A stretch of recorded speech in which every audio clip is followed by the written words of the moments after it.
I feel like the biggest problem that I see out there are people are afraid to be themselves.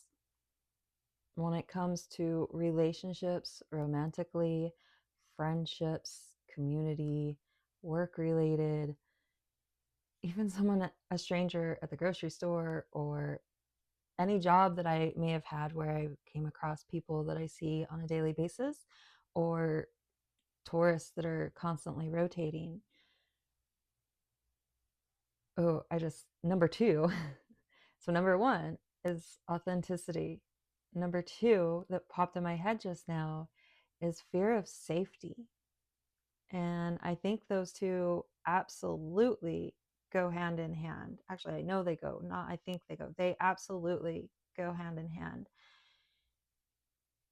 And because I am Deb and I use my human experiences, I share about my human experiences to help others gain confidence in their human experience. So, welcome to Deb's channel. Click like, subscribe, comment, all those things. If this resonates with you, if it does resonate with you, it was meant for you. If it does not, take what works for you, leave what doesn't. Don't try to make things fit. Ultimately, we're here to just talk about the human experience. And so, human experience. Well, let's talk about authenticity. And if I had the ability to dress how I wanted all the time, like of money and availability, I say availability because I live in the middle of nowhere and it's really hard to go shopping. And when I do, anyways, I don't feel safe to dress how I want to dress. And there's this timeline that I was on where this community would gather in the desert, and I felt safe to dress how I wanted in any way, shape, or form. And I loved that. And then about it, like, the last time I was in Vegas, I was wearing my big fluffy fur coat and I didn't feel safe. I didn't have another coat with me though, because I didn't expect it to be cold really. So I just had my party coat. Um, and my partner could tell that my behavior was off, and he's like, what's wrong? And I told him, I don't feel safe. Like, I feel like my coat makes me stand out and it makes me a target for people. And of course he's like, oh well, I didn't realize that. How can I make you feel like? He was amazing. He's a very strong, capable man. I mean, obviously, like, would I choose anything less than? Anyways, but in his mind, he had no idea. Like, men, I feel like, underestimate how unsafe women feel on a day-to-day basis for almost no reason at all. It's a thing. So when I see a beautiful woman that is dressed a certain way, the misconception is that, oh, she is confident enough and loves herself enough to dress that way. I don't think it's confidence. I think it's a matter of safety. A woman only dresses as safe as she feels to dress. And is that tied into confidence? Possibly. But confidence, I feel like, is more about the judgment and authenticity side of it. And the safety, like, that's a real survival factor. That's a real, I'm going to draw attention to myself and it's going to create physical harm. Like, someone is going to overpower me and do things against my will. Like, that's safety, right? And that's not a feeling. And it is sad that safety is very much so still an issue in this day and age. And I feel like as long as humans have been around, that maybe our consciousness could have evolved past that. But as long as we have poverty, as long as we have inequality, and as long as we have pain and sorrow, like, there's always going to be that factor of non-safety. However, that's where you come into quantum entanglement. And once you begin to awaken, you realize that you actually aren't subject to living in those lower dimensions where safety is a thing. You rise above it. You understand that you control your reality. Only those that you agree upon can come in within your circle, and you are forever protected by God. Yep. My voice is going a little weird. I'm not sure what that means. Actually, a thought in my head went to exactly, I know what it means. I for my own personal matter of safety. I've noticed some of these videos, I divulge too much of my story and mess. I would like to share more of my message and less of my mess.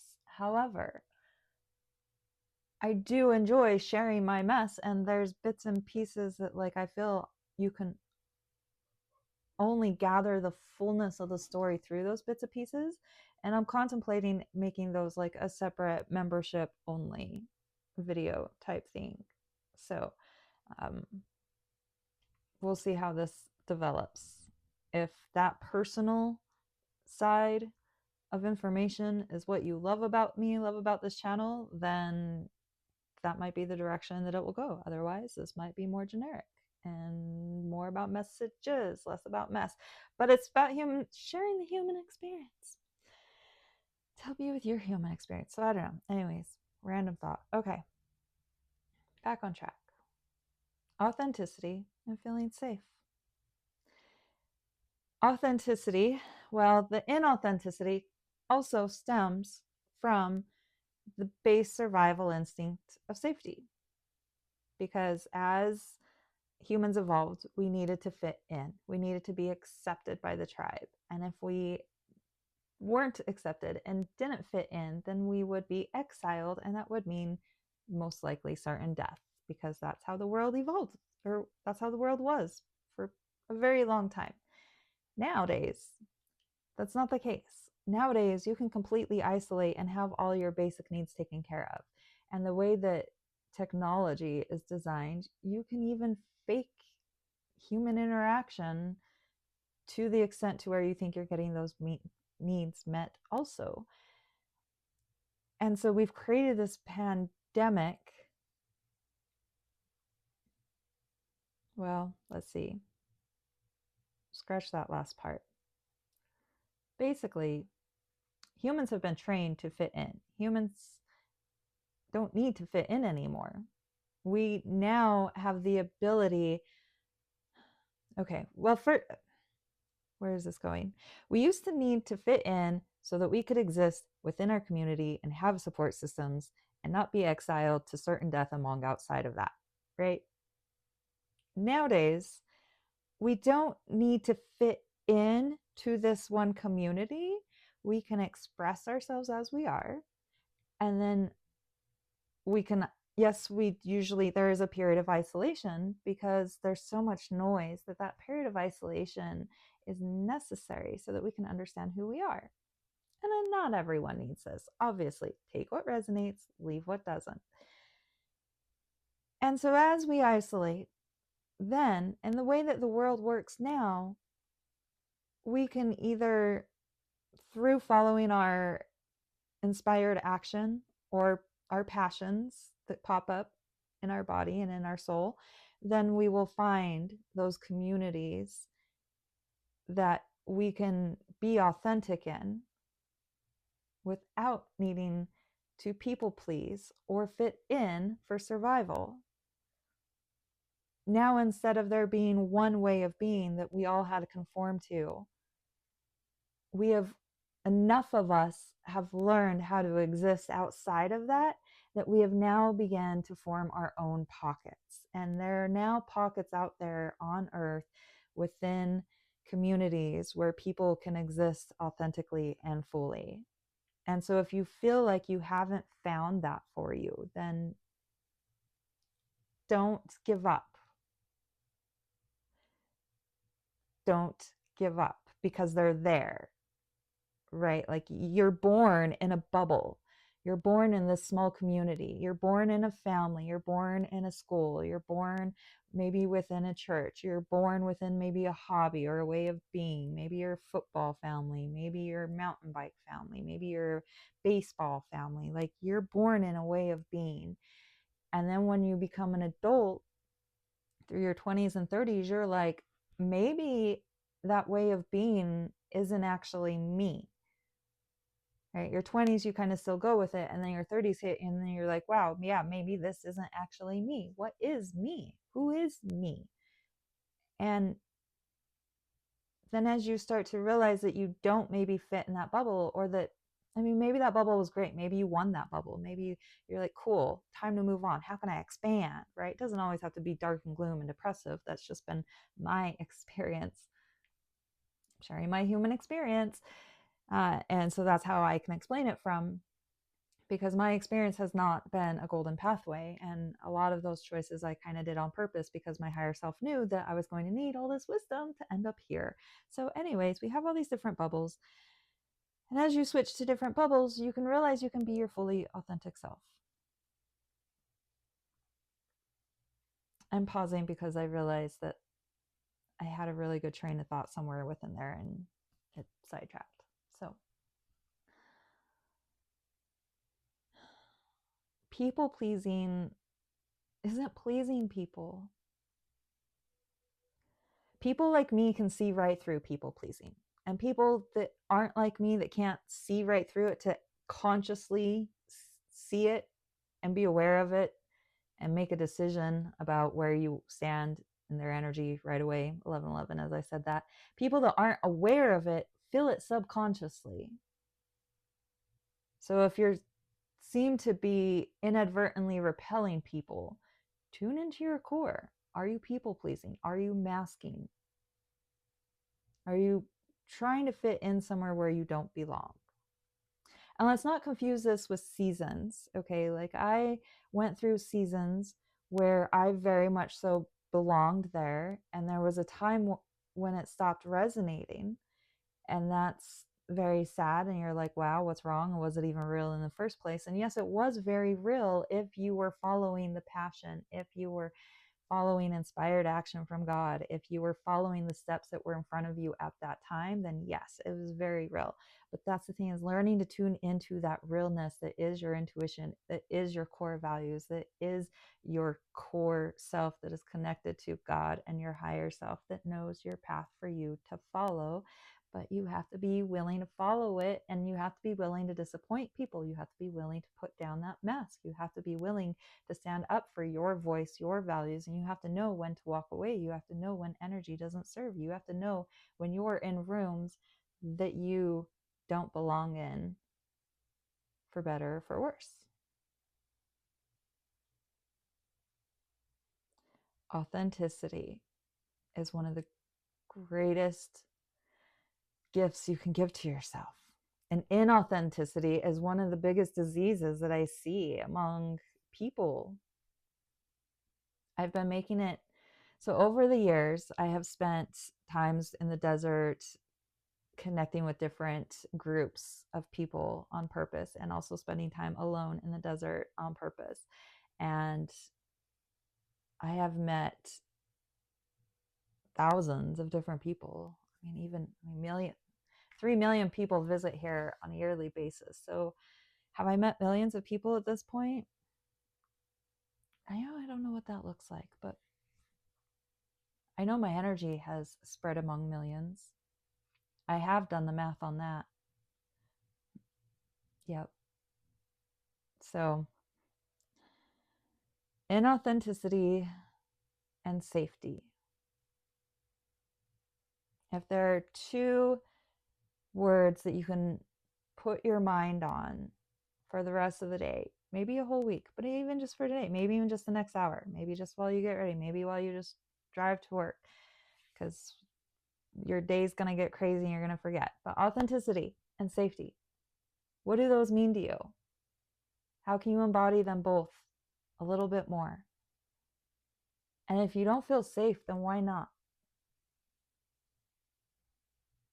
What aspects of your life do you need to look at a little bit closer?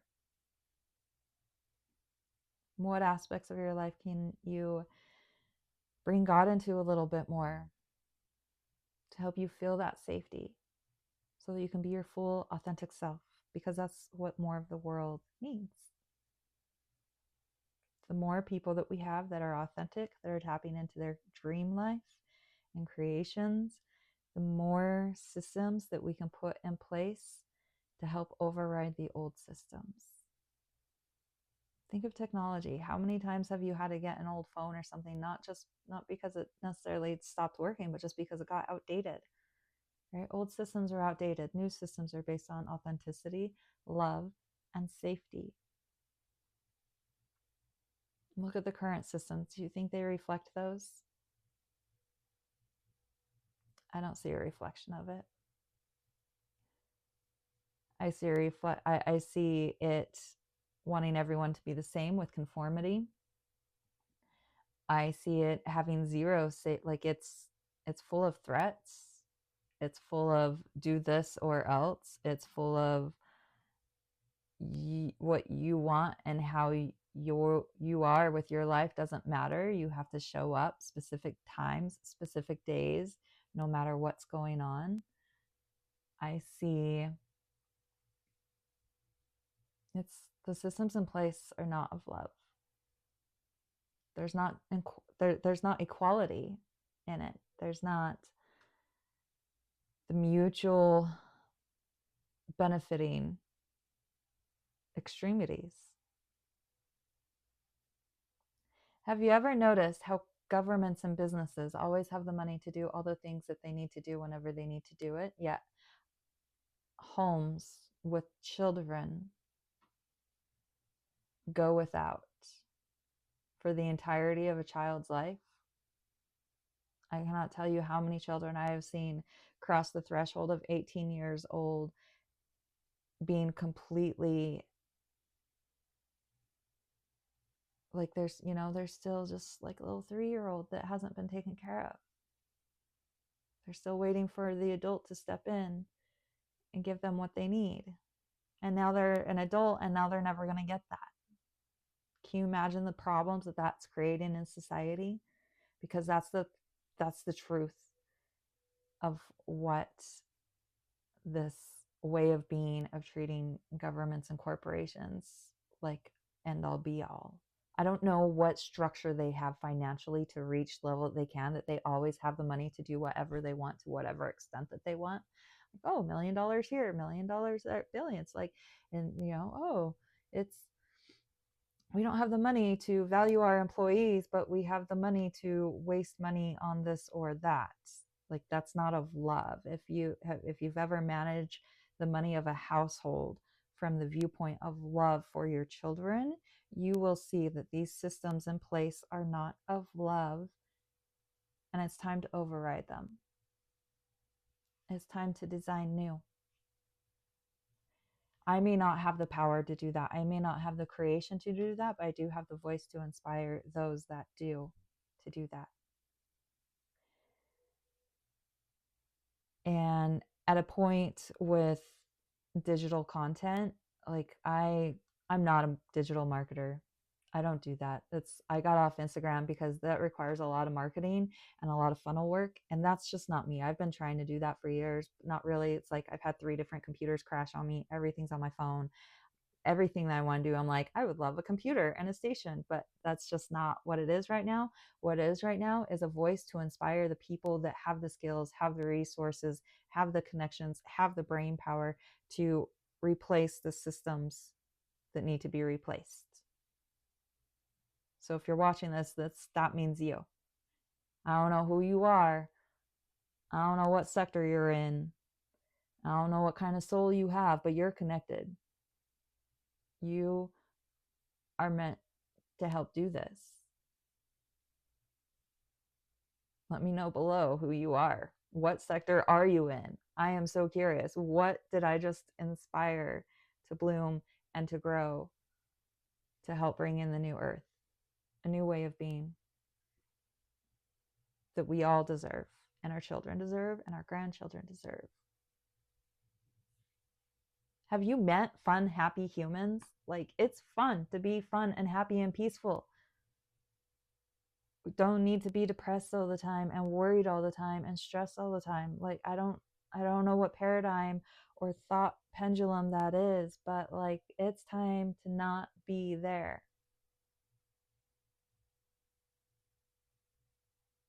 That's it for today. I'm Deb, sharing the human experience to help others with their human experience with a little bit of channeling of the flow of the energy. Much love. Have a blessed day. Make sure you like, comment, subscribe. I don't edit my videos. Everything's authentic, raw, and always meant for you. If you found it, it's always meant for you. Take what resonates, leave what doesn't. That's it. Have a great day.